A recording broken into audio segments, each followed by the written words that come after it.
Muito bem, torcedor. Obrigado pelo teu carinho, pela tua audiência aqui com o nosso canal. Vamos falar das últimas de Grêmio. Afinal de contas, vencemos fora de casa, vencemos o Ipiranga. Última rodada da primeira fase do Campeonato Gaúcho. Mas o que acabou tomando conta dessa partida foi o sentimento de indignação dos torcedores gremistas por conta da expulsão do João Lucas. Não tem condições, né? Não tem como aceitar o que aconteceu.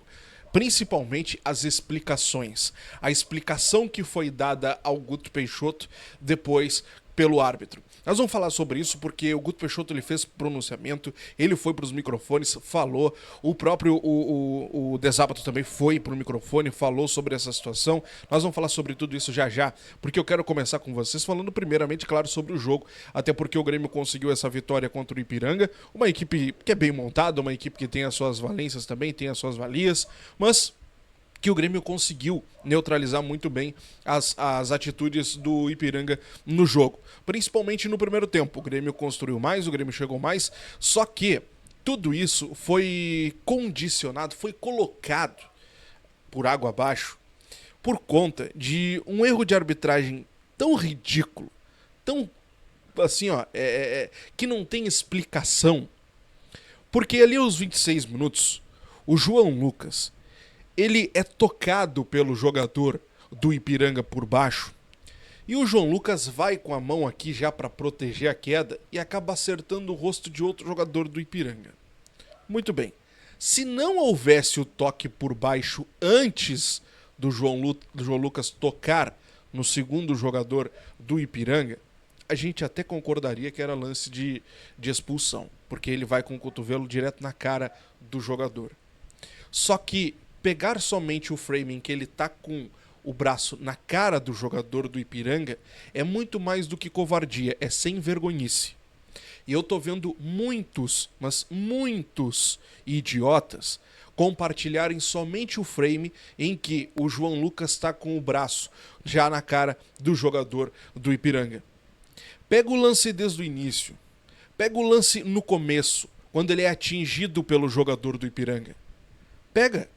Porque se tu vê a cara do João Lucas, ele já tá com cara de dor caindo. Ele já tá se protegendo pra queda. Então tu pegar somente o frame em que o João Lucas somente acerta o rosto do Ipiranga, é canalice.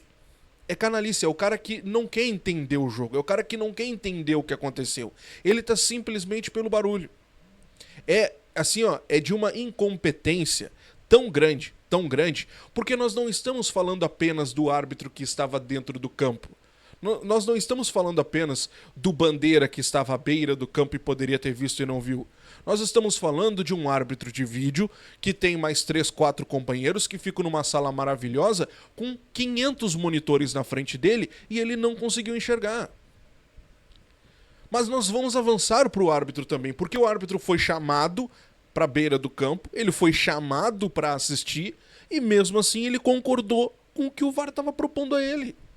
Quer dizer, ele também é um irresponsável, ele também é um incompetente. Eu não vou colocar que eles estão mal intencionados, não, eles são ruins, são incompetentes. Incompetentes, porque o lance é muito claro. Tu consegue ver o lance de todos os ângulos. Se duvidar, tem uma câmera dentro da bola.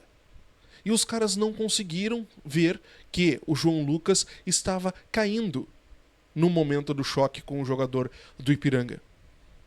Então não tem condições, sabe? Não tem... tu vê o Campeonato Gaúcho cada vez mais, parece que condicionado, cada vez mais levado na brincadeira por um lado, que tu acaba até desgostando. Se fala tanto no Octa, beleza. Será que vale realmente o tal Octa?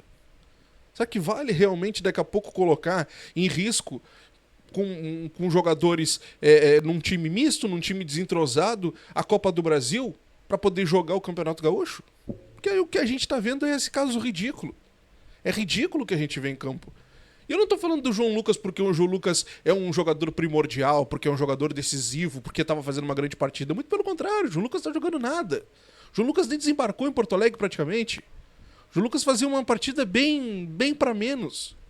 Eu tô falando da canalice. Eu tô falando dos erros de arbitragem.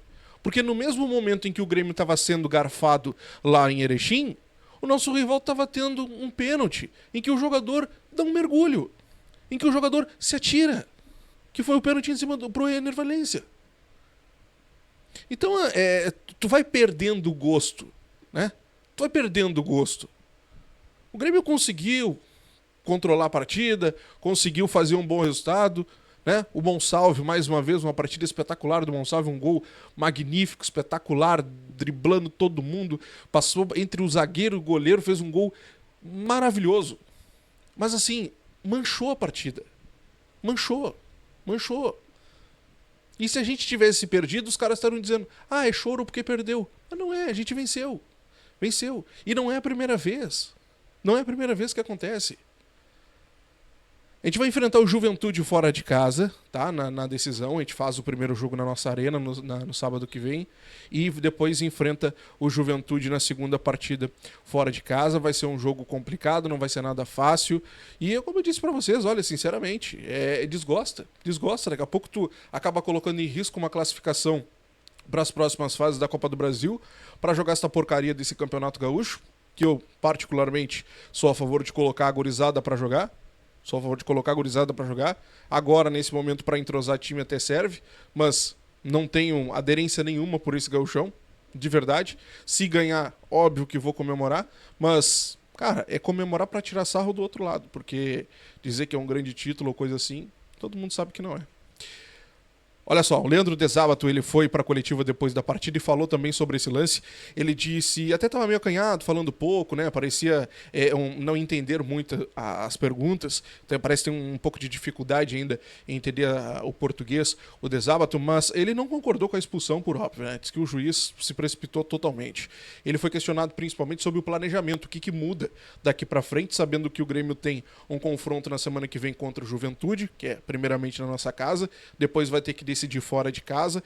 Ele disse, ele não soube dizer como é que vai ser esse planejamento. Ele disse que é o Quinteiros quem vai decidir isso durante a semana para ver o que é melhor pro Grêmio. Ele é auxiliar, né? Ele não tem como acabar falando muito sobre planejamento e entregando outras situações, até porque ele tá ali, mas ele não é o porta-voz, não é o cara que decide toda essa situação.